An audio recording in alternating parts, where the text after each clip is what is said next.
Alrighty, we are rolling. In your introduction to fast food genocide, what did you mean by we are participants in our own destruction? Well, clearly the title of the book, Fast Food Genocide, implies that we're having a major effect on creating increased risk of increased tragedy across our country and the modern world with the explosion of the fast food industry. I mean, I think a lot of people are aware that the risk of diabetes and obesity has climbed. These foods are technologically designed to get people hooked and addicted. 100 years ago, 1 in 100 Americans were mentally ill. Today, it's 1 in 5 Americans are mentally ill.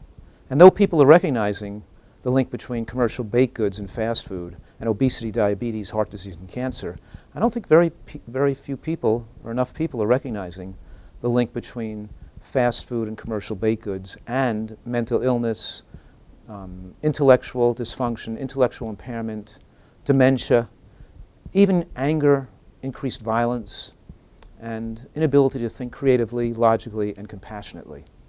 What I'm saying is that this ubiquitous exposure to these foods have made a tremendous amount of food addiction in the modern world. And food addiction now kills more people than drug addiction. And food addiction doesn't just lead to the diseases of excess calories, it also leads to the ability to think clearly, where meeting your addictions becomes the driving service to your primitive brain, and your cerebral brain is no longer the controller of your actions. You're not as compassionate and kind and thoughtful and logical, and your ability to think clearly is affected by meeting your dopamine needs of the brain now. And so it has a negative effect on the future of our society, the future of our planet, and certainly an inordinate amount of medical tragedy that is suffering is occurring that people aren't looking at or recognizing.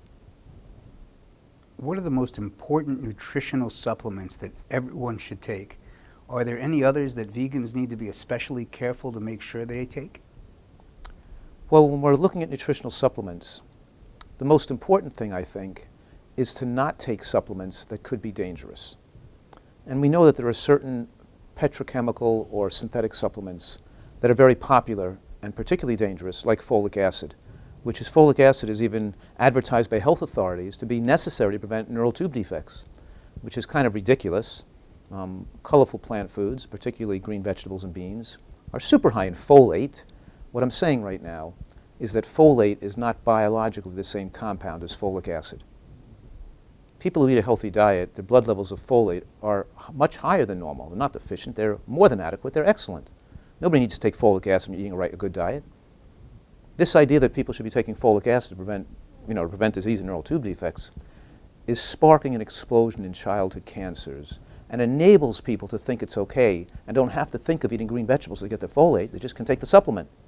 But what I'm saying right now is these modern supplements like folic acid, like vitamin A, often called acetyl and retinol palmitate, even isolated vitamin E fragments, beta-carotene, and a few others actually are particularly harmful.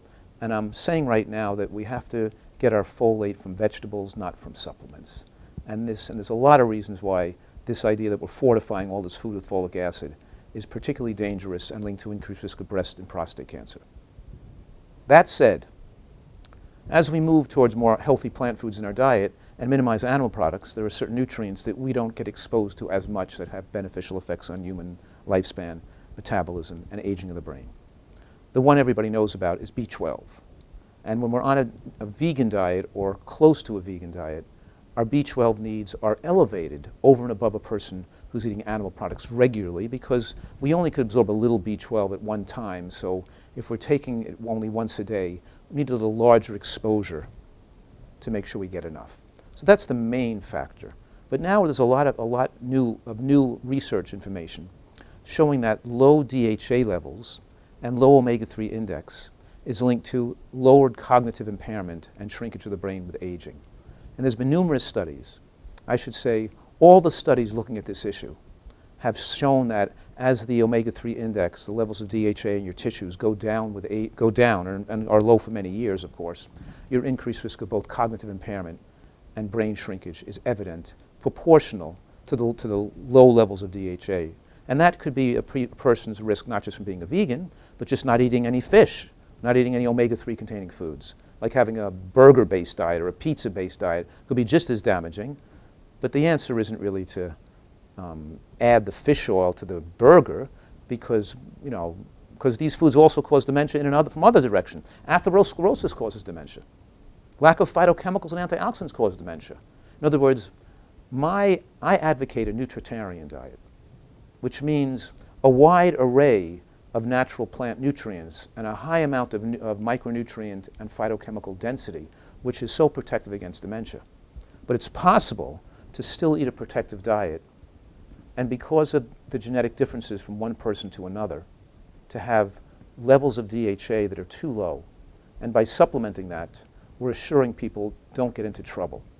My 30 years of experience with this, taking care of tens of thousands of patients, have shown that a lot of the vegan community that I've cared for as a patient has had cognitive impairment or dementia as they got older, and I may be seeing that because they lived so long, because they wouldn't have seen it if they died at a normal age between 80 and 90, because they lived in their 90s, we're seeing more dementia. And my goal is to have people enabled to push the envelope of even longevity, live to be 95 to 105, and still have their full mental faculties intact. Therefore, we follow that omega-3 index. People who don't want to take a DHA to protect the brain should at least be conservatively cautious and check a blood test to make sure their levels are not exceedingly low. And I'm suggesting that the studies show that below 5, you're at some increased risk. Above 5, without supplementation, probably safe. Below 4, significant increased risk. And to let your levels run below 4 and not do anything about it is just, probably is just irresponsible. We have to be careful with our advice to make sure we don't get any people in trouble as we enthusiastically are excited about all the other benefits of plant-based eating. So those are the main issues here, B12. But there's some indication that some people could be low in iodine if not eating seafood or seaweed. Some other people might be low in vitamin D if not out in the sun enough, especially living indoors with clothing on all the time and avoiding the sun from skin cancer. So there are other issues we should be concerned about. So it's a two-edged sword. With any nutrient, both being deficient and having an excessive amount can be harmful. There's a sweet spot in the middle. So just because studies show that too much of vitamin D or taking vitamin D2 as synthetic might cause harm doesn't mean allowing a deficiency is okay either. Because people who take both sides of these issues don't look at these issues without bias. They kind of try to reinforce their viewpoints by showing some studies that show that excess is bad or other people show that taking more is better. But what I'm trying to look at all these studies in a comprehensive manner, and we pretty much always see that a middle ground is most conservative and appropriate, not taking too high levels of things and not letting them get deficient.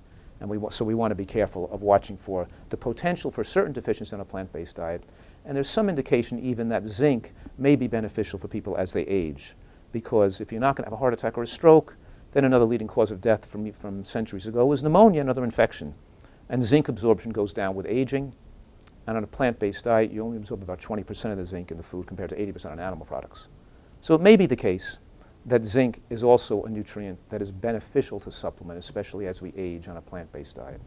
We'll know more in the future as more studies are done. But right now, we've got to make the best decisions with the data we have available today. Why do some people make it to 90 years old in good health while not following your dietary recommendations? It's very rare that people make it to 90 years old in good health. Even in the blue zones, the majority of death doesn't get to 90 years old. They usually die, around between 85 and 88. So most people do not make it. And there's always everything's a bell-shaped curve. The bell shaped like the bottom of the bell. You'll get some person who lives to be 95, but for every one of those, there's one that died of 65 too. You know what I mean? So we've scattered the bell around 80 years old, around 80. And some may live 20 years less, and some may live 20 years more, but most people die, obviously, between the 75 and 85, or between 70 and 80, 70, 10 years more, 10 years less. Between 70 and 90 is where most people die. But they don't usually have good health. Most Americans suffer tremendously, and we have the worst healthy life expectancy of any population in the world in this country, where people are not having their full physical and mental capacity, not enjoying their life, and have needless medical tragedies, and their golden years are not golden at all. They're kind of filled with suffering. Now, what I'm saying right now is what we see a nutritarian diet do, and what I've seen it do, is that it doesn't just shift the bell 20 years over, moving that bell from a centering around 80 to centering around 100, but it narrows the bell. Because a diet rich in green vegetables and other colorful plants has an ability to suppress genetic alterations that could lead to cancer and other problems. And meaning that we don't see people having the wide differences. We kind of allow people, even with those genetic weaknesses, to live a long time. So it pushes the bell later, it narrows the bell, and gives most of us the ability to live a longer life without the risks and having the problems develop in later life that could ruin your health and happiness. So a nutritarian diet, I'm suggesting, is giving us an unprecedented opportunity in human history to take the best of the blue zones, not to duplicate a blue zone diet because they all have their flaws. They're just eating what people happen to eat in those areas. But to look at the best of those and to incorporate that with modern nutritional science, picking out the foods with the most powerful anti-cancer effects, the most powerful anti-dementia effects, and coupling that, of course, with conservative supplementation to protect us as we age, to give us the best ability to live a long, healthy life. So now we have a very high probability, not a guarantee, but a very high probability of living a long, healthy life without befalling the medical tragedies that befall other Americans. What can we do to prevent dementia or Alzheimer's? Someone called Alzheimer's type 3 diabetes and said all the things that cause diabetes also lead to Alzheimer's. Do you agree? Yes. I agree with that, even though it's an overly simplistic and somewhat distorted statement. It's correct, however, that the causes of diabetes also cause Alzheimer's, but there are other causes of Alzheimer's not included in that. In other words, we're saying that when you have high insulin and high glucose levels, glucose spikes destroy brain cells. And eating commercial baked goods and highly glycemic, a diet that's a high glycemic load has been shown to increase risk of breast cancer by 87% and lose brain function and cognitive brain shrinkage. So yes, it's known that diabetics have higher rates of Alzheimer's and higher rates of depression and also higher rates of cancer. We know a diet that makes you gain weight and makes your sugars high also destroys the brain. But that's not the only cause of brain shrinkage. Atherosclerosis, lack of blood flow to the brain. Eating a diet high in cholesterol, high in saturated fat, accelerates dementia. Not eating these high nutrient, antioxidant, and phytochemical containing plants. The brain has a huge demand for phytochemicals and antioxidants. And not eating sufficient, these foods I call G-bombs, G-B-O-M-B-S, greens, beans, onions, mushrooms, berries, and seeds, and even tomatoes. We're highlighting foods that are rich in brain protective nutrients and cancer protective nutrients that people have to eat regularly. So we want to widen the diet, a large exposure to phytochemicals, not consume foods that are hormonally unfavorable or glycemically unfavorable, like pasta, white bread. I always say the whiter the bread, sooner you're dead. Right? I always tell people that obviously we want to eat most of our carbohydrates from foods that are moderately to low glycemic. And the most favorable carbohydrate are beans. For example, when you put a diabetic and you switch them from white flour products like bread and pasta onto intact whole grains like steel-cut oats or quinoa, we see diabetes risk go down by 30%. But when they switch from whole grains to beans, we see another 30% reduction in diabetic risk. What I'm saying right now, that's a 60% total reduction in risk. Beans are the most favorable carbohydrate when we're looking at glycemic load. And it's not that people can't have grains or even a potato, but we want to structure the diet so we're getting sufficient amount of vegetables, nuts and seeds, and beans, and holding the more higher glycemic carbohydrates to fill in a lower amount of our total caloric portfolio. We don't want to have our diet be mostly filled up of our caloric portfolio with foods that are higher glycemic. Furthermore, when we eat greens and beans and onions and mushrooms, those 4 foods, I'm saying 2 raw foods. The raw foods are the raw green vegetables and the raw onions, and 2 cooked foods, meaning the cooked beans and the cooked mushrooms. You particularly thicken you build a beneficial microbiome with a biofilm that covers the villi in the small intestines with the most favorable intact protection, which slows the glucose absorption through the digestive tract wall from anything you eat. So when you had that mango in the morning for breakfast, the glycemic effect of that mango was lowered because you're a regular bean and green vegetable and onion consumer. So having the favorable bacteria in the gut occurs from a high fiber, high nutrient diet, particularly when you eat G-bombs, and scientists call that the second meal effect. The second meal effect means even that next meal where you had the oatmeal with some raisins in it or some mango or banana, the glycemic effect of that meal is lowered because the day before you had your bean soup and your salad. So we've learned so much about nutritional science in the last decade, and we can help people learn the information to maximize their health. And when you eat a diet to maximize your longevity and health, you know what happens? It becomes very effective to reverse disease. It becomes therapeutically effective. So now people doesn't just prevent diabetes, but they reverse diabetes pretty quickly. They reverse heart disease effectively. They reverse early stage cancers have been occurring, and autoimmune conditions, including things like asthma and fibromyalgia and chronic migraines go away, but even serious autoimmune conditions like psoriasis and psoriatic arthritis and lupus and rheumatoid arthritis and ulcerative colitis, people are able to achieve complete recoveries. And that's the beauty of this, and so satisfying to the physician working with these people, because now we have the tools enabling complete recoveries compared to the conventional physician just giving people drugs which result in a higher risk of cancer and other serious side effects. What I'm saying right now is that you pay a price when you use a drug approach to get well. Even blood pressure medications are associated with higher rates of cancer. But the drugs used for autoimmune disease are particularly dangerous at shortening people's lifespan. So you're signing a pact with the devil to get a little better now, where the result is you're going to shorten your life and get cancer down the road. Is there a better way? Are people getting informed consent?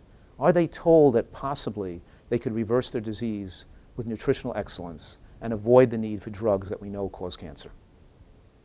And that's what I'm so excited about. And my mission is to give people that informed consent, to let them know there's this option, because I'm telling people you don't have to be sick.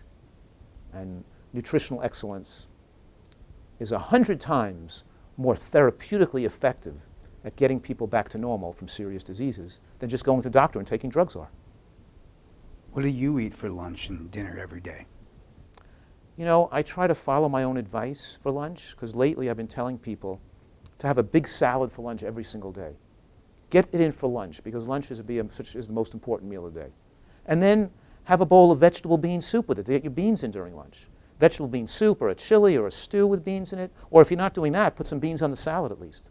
And then I make a dressing for the salad made from nuts and seeds, not oil, because oil is too fattening. It's 120 calories a tablespoon.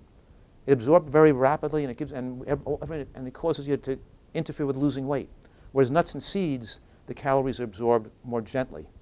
They facilitate the absorption of phytochemicals effectively into the body from the vegetables, and are associated with low rates of heart attacks, low rates of cancer, and low rates of all-cause mortality. When people make that switch from oil-based dressing to a dressing where the fat component comes from nuts and seeds instead of oil, we see dramatic enhances in life expectancy, healthy life expectancy, and overall lifespan. That lunch is so important. I'll repeat again. A big salad with some cruciferous vegetables on top raw, like arugula or cabbage or something like that, or kale in the salad, or baby bok choy, or some sprouts. Maybe tomatoes, maybe some onion family raw, like scallion or a little red onion sliced thin with a healthy dressing. And that's my specialty, so to speak, is showing people how to make these really healthy dressings to make salad taste great. And I've put out cookbooks, and I have thousands of recipes on my website where people rate the recipes and give them stars. And it's exciting to see that people really feel that this way of eating is not just protecting their health, but they're excited about the taste, the flavor, and the delicious recipes we offer people. Okay, so then dinner we want to be somewhat of a lighter meal and an earlier meal. So maybe it's a cooked vegetable dish with a frozen fruit dessert. Maybe it's some raw vegetables with a dip. Maybe it's some leftovers. We want people not to go to bed on a full stomach, not to pig out at dinner time, not to eat heavy, hard to digest foods, not to go to bed with food in your stomach. That's the secret they're learning from what we're learning from nutritional science that extends human lifespan is sleep without digesting. Finish digesting, eat during the day, and don't eat at night and don't digest at night when you're sleeping. You get much more benefit from the anti-aging, lifespan-enhancing effects of sleep if you can finish digesting your food for the day before you go to sleep at night. We want people to eat an earlier dinner, get done eating by 5 or 6 o'clock, and if they can't, they get home late at night and they have to eat, then just eat something light. Do not eat a heavy meal before bedtime. So breakfast may be some steel-cut oats with some hemp seeds and flax and berries, or maybe a glass of vegetable juice or a green smoothie. Lunch we know is a salad and a soup. Dinner may be a mixed vegetable wok, or cooked vegetables in some way with some frozen fruit dessert or something. Or a lot of options of foods that you can eat that are healthy.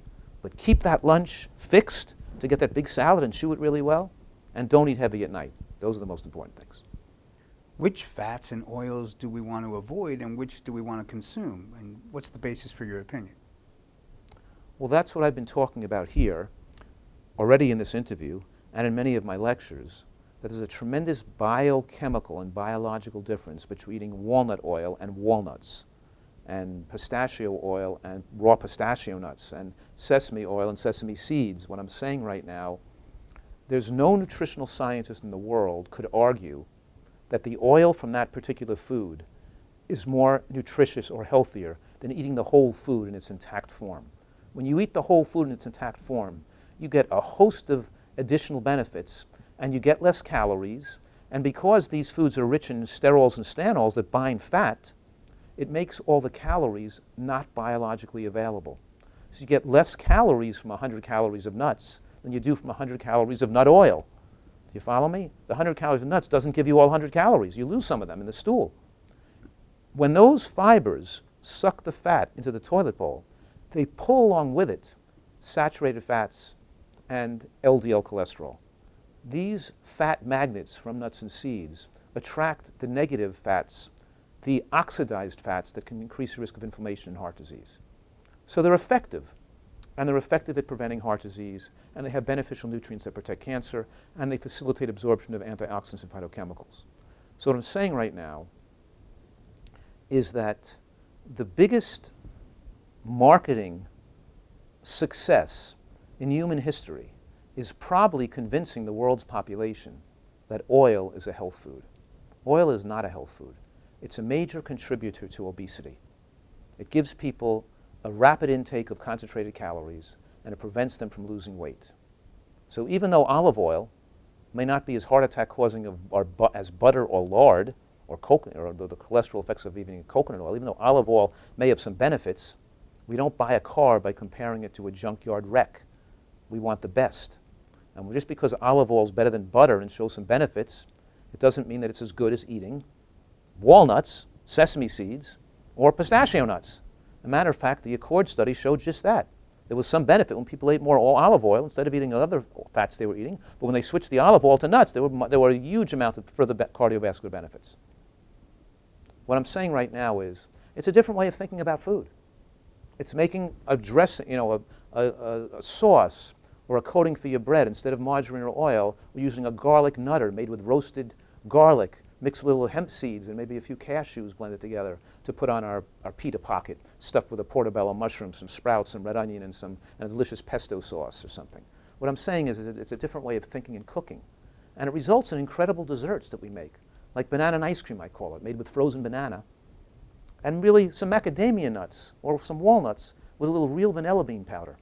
Deliciously, but good for you, as opposed to pouring oil on your food and pouring sugar on your food. And you know what? When you take the oil out, oils, not only is it rich in calories, preventing you from losing weight, but it's an appetite stimulant. It makes you want to eat more food. One reason we want the salt and oil and sugar out of the diet is because salt, oil, and sugar drives the overconsumption of calories and feeds people's food addictions and makes them into a calorie-consuming monster. If we didn't have 90% of our population being overweight, wouldn't be as big an issue. But how do you have an overweight person and tell them that oil is good for them? Because oil, because you have a rapid influx of fat calories, it stops lipolysis. It stops the breakdown of fat. You're not burning that oil for energy. You're storing it. So much oil into the bloodstream. When you have nuts and seeds, because the calories into the bloodstream so slowly, 1 or 2 calories a minute, your body preferentially burns it for energy and doesn't have to store it as fat. When you're consuming oil, you're storing calories as fat on your body. What I'm saying right now, as radical as this sounds, I'm saying olive oil increases risk of breast cancer. The reason I'm saying that, and other cancers like prostate cancer, the reason I'm saying that is because I'm saying that the overconsumption of these oils and the idea that these oils, coconut oil and olive oil, are good for us, has kept people needlessly overweight, and the extra fat on their body causes cancer. Fat cells are pathologic, and excess fat on the body is cancer-causing. And you're not going to likely get that weight off and get to the lean you should get to unless you cut out all that salt and oil and sugar out of your diet. Can we really become heart attack proof? Is there a way to become dementia proof or cancer proof? Yes, it depends on what you mean by the definition proof. It's a little bit of an exaggerated term because there are some people who've eaten poorly their whole life, and at what point do they make the switch? Is it going to be 100% protection? I know the protection may be 100-fold out of taking medications, and we could probably become 99% heart attack proof, but there still will be some rare individuals that can still have a heart attack on a healthy diet because of likely the way they ate in their prior life, and they've developed some calcifications and some other scar tissue in their heart that may crack or fissure or have some damage down the road. We can't guarantee that with 100% certainty, but we can guarantee that that would be an exceedingly rare occurrence, and you can almost make yourself heart attack proof. You follow me? And then the same thing is true with cancer, really. Cancer is a bizarre disease, and we want to stack the odds in our favor. And the reason why we can't be cancer proof, like we take a person who smoked cigarettes for 30 years. We take them off cigarettes, and 15 years later, the risk of developing lung cancer goes down almost to a person who never smokes. But there's still some tiny risk there. And there's some tiny infinitesimal risk from getting some disease that once a person's eating healthy, but it becomes infinitesimal. And the earlier in life you start eating healthy, and what ideally I'm advocating, of course, which is not really going to happen that quickly, is that everybody eats healthy, whether they get from birth. So when you're born, your parents ate healthy before they had you. So when you were living as an egg in your mother's body, you were getting healthy nutritional exposure when you were just an egg. Then we're going to really see the ability to wipe out cancers and win the war on cancers.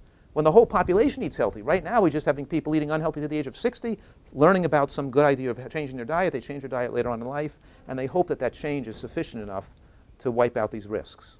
And what I'm saying right here is my experience in my last 30 years of practice is that that's why the nutritarian diet is designed to be so aggressive, or you would say a perfectionist attitude towards food.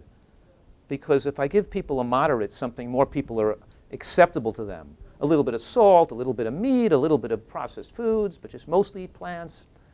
You know what? It's selling them out because it's not going to give them the opportunity to really make themselves cancer-proof or heart attack-proof or dementia-proof. You're not really taking away their risk. If they're going to put that effort into this, they might as well put the whole effort in and get the full benefits. And the full benefits are remarkable and dramatic. We can't say absolute. The benefits are absolute. There's not going to be ever an unusual case that gets cancer or heart disease. But we know the benefits are incredibly powerful. Can you sum up everything we've talked about in 15 seconds? Yeah. I can sum up that we can divide food into three basic categories: processed foods, animal products, and unrefined plant food. And I'm saying, let's lump processed foods and animal products together in one category because they don't contain fiber and antioxidants and phytochemicals. They don't have anti-cancer effects.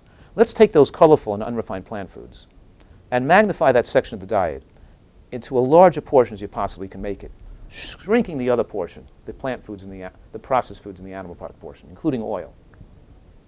And then if you really want to see maximize results, we want to really try to target your diet, your plant foods, so they're hormonally and glycemically favorable. They're not toxic. They're organic. They're high in nutrients. And you're eating enough raw and also incorporating those foods we know have powerful anti-cancer effects. We target that diet to make it even more protective, to making sure we're eating those foods and are regularly consuming those foods that have the most proven and consistent ability to extend lifespan and prevent cancer.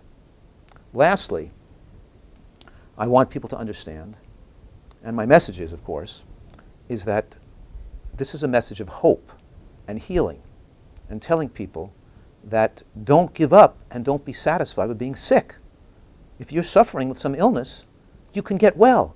Because not only is this nutritarian program with a full portfolio of these high nutrient plant foods preventative, but it's very effective therapeutically to reverse disease. And I'm saying it reverses even early stage cancers and some late stage cancers we see reversing on this program. And we see autoimmune conditions like lupus and psoriasis and psoriatic arthritis and scleroderma and Sjogren's syndromes and rheumatoid arthritis. And we see these diseases going away and people getting better from those diseases too. So don't underestimate the miraculous self-healing powers of the human body when fed optimally, and how delicious this optimal way of eating can also taste. It's freeing. It frees you from fear. It gives you confidence. It gives you more creativity and the ability to make your life everything you want it to be. Leads to a happier and more productive person. What's the one thing I need to do today? Well, the one thing you need to do, I don't know today, but the need is you have to figure out, how you're going to incorporate this in your life. Come up with your business plan. When you're going to shop, what you're going to shop for, what time have you allotted to cook and to prepare these recipes. And maybe you're going to make a soup on the weekend and make your salad dressing on Wednesday nights or whatever. You eat leftovers for Tuesday. In other words, come up with your business plan. Start to think about how you're going to incorporate this message into your life. Go home, come up with a plan, read and study. That's why I write books and do these things, so people, because information sets people free, and the more you become the expert, the more you have the ability to know what to do, be confident, and make this work in your life with gusto, happiness, and great flavor too. So learn, apply it, and go on and live and enjoy your life. What is it about the Real Truth About Health conference that makes you want to come and speak here every year? I come back to this conference year after year because I feel that it gives me the ability to reach a large audience. And I think even the combination of other speakers at this conference too will attract diverse amount of people interested in health and nutrition. And by having this complete package of information and me being a part of that gives an added potential to reach some people that would not have normally heard this message or make the change necessary to achieve great health. I think we do this, myself and others do this because it's all about motivating and changing lives and the satisfaction and pleasure we get when we see people turn their health around. And here at this conference this week, I've had scores of people come up to me and thank me for my work, for the change that it's had on their life, and they tell me about the diseases they've had and how they're well from their diabetes is gone. One person was blind in one eye from a retinal occlusion that went away, and another person got well from their lupus. So it's all about seeing that the excitement we see from getting people back healthy again. For people that want to learn more about your work, where should they go? My website is drfuhrman.com, drfuhrman.com, and I have website services and products, foods even, recipes, and Ask the Doctor Forum. And I have a retreat too, where people can come and stay with me. Instead of coming for an hour medical visit, they can come for 2 or 3 months to stay in my retreat, beautiful place where they can really get rid of their food addictions, lose 50 pounds. And for some people, it's really helpful if they have trouble following eating healthy to get rid of to have a period of time away from their food addictions, a period of abstinence, where they can learn how to do this right, learn to love it, and go home and be able to apply it. So yes, my career means I've developed the tools for people to remove the obstacles that were impediments to their complying with eating healthfully and fully enjoying it. So I have certain products and services to make it easier for people to do this.